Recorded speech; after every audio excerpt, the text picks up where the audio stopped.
I have an urgent message for Tesla stock investors following the rough day, to say the least, that we had today for Tesla stock. And that message is simple, and I will explain this throughout this video. Now is not the time to panic. I think if you were bullish on Tesla yesterday, or the day before that, or the day before that, or the week before that, nothing changed today, okay? What I've always done in the markets is, if I'm bullish on a stock, bullish on the markets, bearish on the markets for that matter, and something kind of goes against that, I ask myself what changed, okay? If nothing changed with the bull thesis or the bear thesis, it's noise, okay? It doesn't matter, okay? And it's usually an opportunity. Now, I've been expecting this would happen. Not specifically, Tesla falling a lot, but big tech to really come down in the beginning part of 2025 for tactical reasons, okay? Let's establish right now the growth in our markets. In Apple, for an example, we're not expecting much growth. Apple is trading as if it is a fantastic growth stock. It's growing like 25% a year. That's how Apple is trading, okay? Apple has grown 5% in 3 years. It's not a growth stock. It's not a value stock even. It's a really overvalued no growth stock, okay? And I'm picking on Apple here, but they all kind of look like this, although Apple's kind of the worst one, right? The lowest growth one out of the bunch. Those stocks also have high expectations. Now, from a tactical perspective, I wasn't really concerned about this area of our markets in 2024 because there wasn't a lot of losses. There wasn't a huge reason to tax loss harvest these names. But as we get into 2025, it makes a lot of sense for investors to deposition out of big tech and to reposition into other areas of our markets. And that's why I found it notable today that the NASDAQ fell more than small caps. The NASDAQ and the S&P fell more today than the equal weight S&P. I've talked about this probably 10, 15 times over the last, couple of weeks. But the RSP is in a correction or nearly in a correction. This is the equal weight S&P versus the market cap weighted S&P that's only down about 2.5% right now. Okay, so what does that mean? That means you've seen a lot of tax loss harvesting. Okay, in the headline S&P, not as much. Okay, clearly there's not as much to tax loss harvest there. I guess from the perspective of a market cap weighted index. Okay, so big tech is kind of held up the headline S&P. Okay, now I think that's going to flip coming in 2025.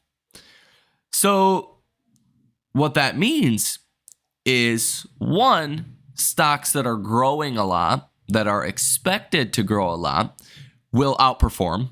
That is Tesla. And I think the broader markets will outperform big tech, at least for a couple of months.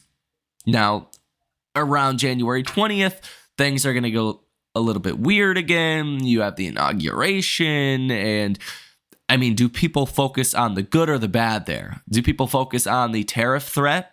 Or do people focus on deregulation and more M&A activity and potentially lower corporate taxes? Okay, you could make a case either or. But no matter which way you really want to put it, minus any dramatic change, Tesla stock is set up very well for January. Now, in previous videos, I've shared my expectation for deliveries also. In a worst case scenario, Tesla deliveries are going to be about 487,000. Yeah, Tesla stock's going to get punished if that's what our deliveries look like. In a base case scenario, Tesla deliveries are going to come in at about 535,000. That's going to beat estimates by about 20,000, and that's really good for Tesla. In a best case scenario, Tesla deliveries will come in at about 574,000 or so. Okay. That would be really good news for Tesla.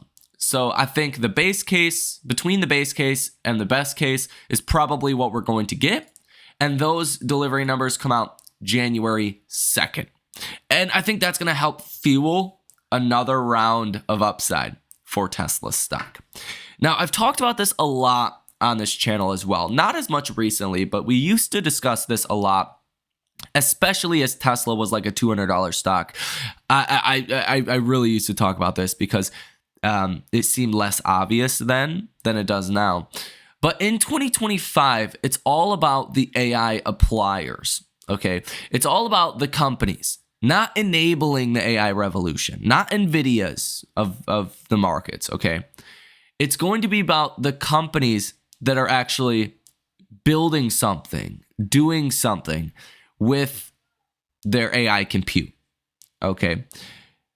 Those are ultimately going to be the long run, the best winners, okay? And Tesla is clearly the leader there, okay? Tesla is by far the biggest AI applier, and it's going to increasingly stand out as the biggest AI applier, okay? The company doing the biggest thing with AI. Now, I also think about this from quite a logical standpoint as well, maybe why I'm so bullish on Tesla. From that perspective of Tesla, being the biggest AI applier, doing the biggest things with AI in the public market, of course, in areas that you can invest in, do you really want to bet against or be bearish on Tesla before we even get into 2025, when Tesla is about to launch the robotaxi network? Do you really want to be bearish on that AI trade? I don't think so. Now, the kind of growth that could go along with that is massive. Now, I'm sure it takes a little while for that to get to the bottom line. It's not going to all happen overnight, but what drives a stock higher? This might be a stumper for a lot of people. Simply, what drives a stock higher? What moves a stock higher or lower? One thing: earnings expectations. That's it. Not actual earnings, but earnings expectations.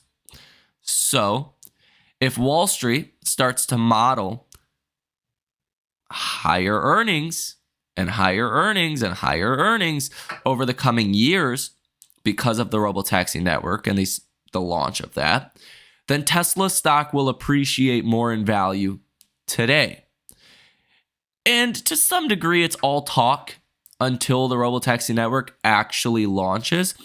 Then you got to really start putting that into models, because Wall Street right now, they don't know if this is a Q1 thing, a Q3 thing, a Q4 thing, or if it's going to be a 2026 thing. Okay, so Tesla's only going to get so much credit now for something that has a kind of uncertain-ish timeline. Okay, but I think as we get into 2025, as that calendar year flips from 2024 to 2025, you're really going to have to start paying a lot more attention to Tesla. And it's kind of like NVIDIA. Okay, NVIDIA over the past 2 years has been really the stock everyone had to own because the risk of not owning it was catastrophic. Okay, if you just completely sat by idly as a tech fund manager over the past 2 years and you did not buy NVIDIA, you did not buy Broadcom, you did not buy TSM, okay, you just sat back and thought it was a bubble and didn't believe it, okay, you are probably no longer employed, okay? You are probably unemployed by now, okay? Because the risk of missing it was going to cost you your job, okay? It's kind of like what Apple or Google's CEO said a couple of quarters ago. He said the risk is not buying too many GPUs, not investing too much, but the risk is actually not investing enough. The risk is missing the AI revolution, okay? Or not capitalizing on that as much as Google possibly could, Okay. Tesla is going to be the stock in 2025. Mark my words, that you have to own, or you may not have a job coming 2026. Okay. And it may not just be Tesla. It may be Elastic or MongoDB or Snowflake or some of your other potential AI appliers. But with something like full self-driving, with robo-taxis on a mass scale, if you're a tech investor, a fund manager, and you do not own Tesla, yeah, you're going to have some serious questions to answer, regardless of what the valuation looks like, because stocks move higher on future expectations, not what's going on today. And from that standpoint, I see the expectations as only getting larger from here, unless there's some kind of crazy setback or something along those lines. So when I see Tesla that's down 4% today and nothing changed, it's not like we had really good or really bad economic data that came out today. It's not like anything really happened. It's kind of a head scratcher to figure out why markets are down so much. I think it's all tactical. I think it's all kind of year-end positioning, because on one hand, you're still in 2024. So you still have some tax loss harvesting in broader markets. But now you're seeing big tech rolling over, as I expected would happen in the beginning of 2025. So instead of big tech rolling over in the beginning of 2025, it's rolling over at the end of 2024, at a time in which you still have tax loss harvesting for 2024. So you kind of have the clock, I guess the end of 2024 working against markets here. Whereas I kind of expected big tech would work against markets in the beginning of 2025, not the end of 2024. So if I were to kind of take my best guess at that, of what's driving markets today, it's probably that. Tax loss harvesting in the broader markets, because it's still 2024, and hedge funds getting ahead of their depositioning in big tech that I thought would happen in 2025, but they're just doing it now. But personally, to me, this is not a reason to be negative on our markets, right? This is not a good reason to shift your views on Tesla or on really any other views you had. Like, I think small caps and mid caps and dividends and value and cyclicals are going to well outperform big tech next year. Today, it doesn't change that.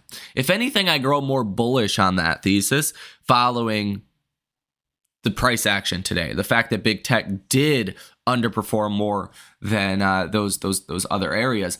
Now, also the other side to this, I think you have to consider at this point, is how fearful markets are. Okay, even before today's sell-off, markets were extremely fearful. Look at the CNN Fear and Greed Index. Today you're at 32, which is on the low side of fear, almost an extreme fear.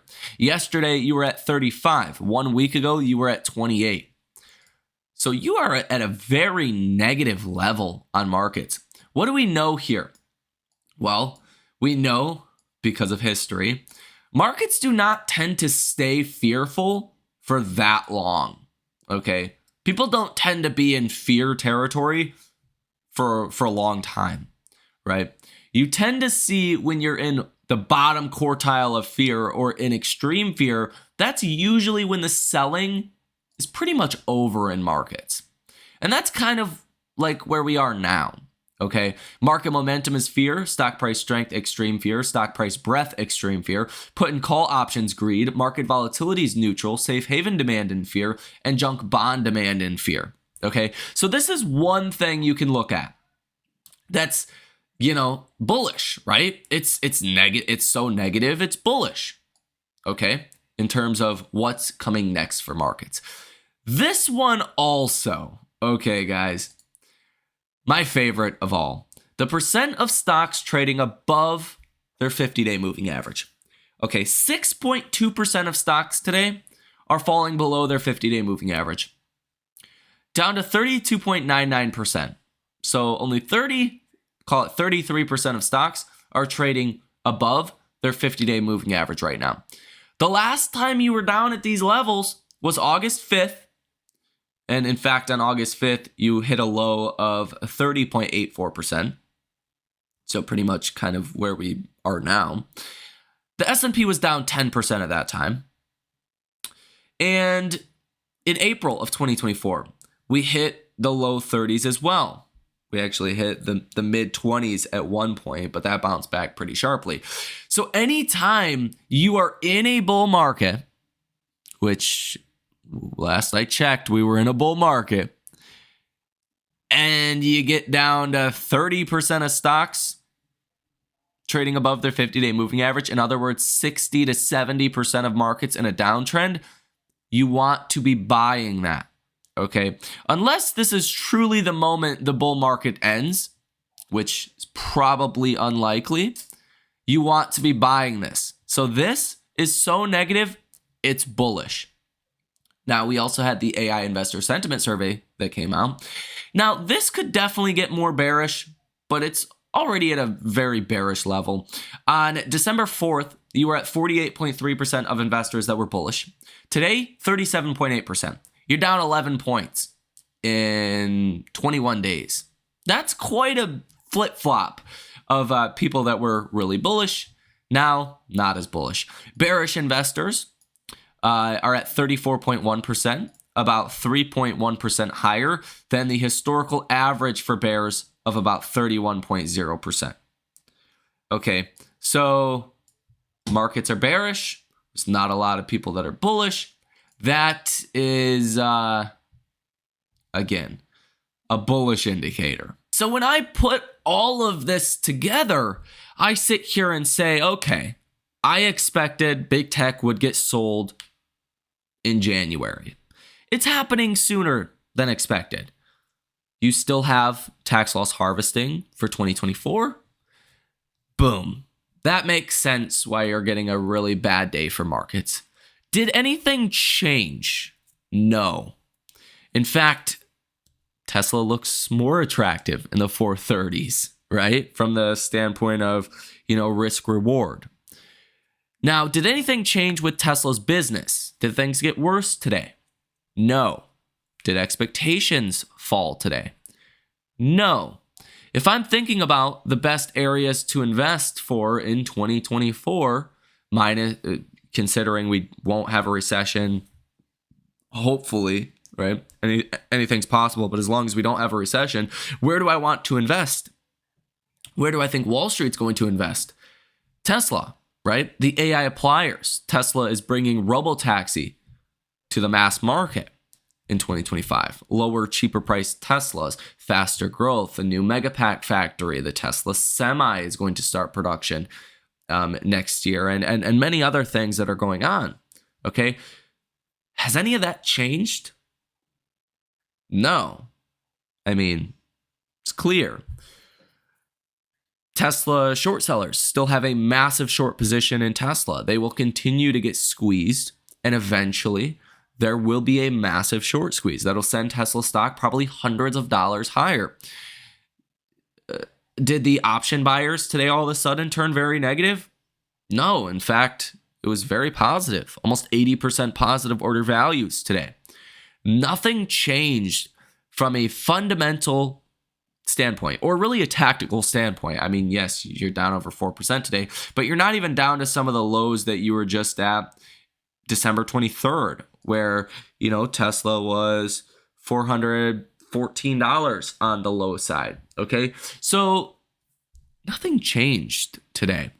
Yeah, I expected to end 2024, we would have a bit of a short squeeze, or at least some bullish activity. Okay, doesn't seem like that's going to happen, although we still have Monday and Tuesday of next week.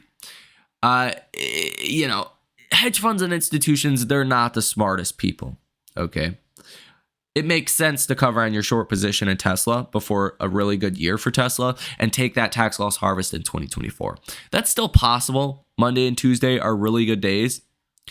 And I wouldn't count that out at this point. But if the trend continues of selling of big tech and tax loss harvesting into next Tuesday, then I wouldn't expect much is going to happen with Tesla. Now, I think Tesla is more so just being controlled by algorithms today. Again, nothing changed. People are still bullish on Tesla as far as stock twits, right? I think it's a lot of algorithms that are actually doing the selling. 80% of volume on our markets on any given day is algorithms anyways. So that seems like the obvious kind of thing to me. I do think this sets us up for a larger rally in January. And I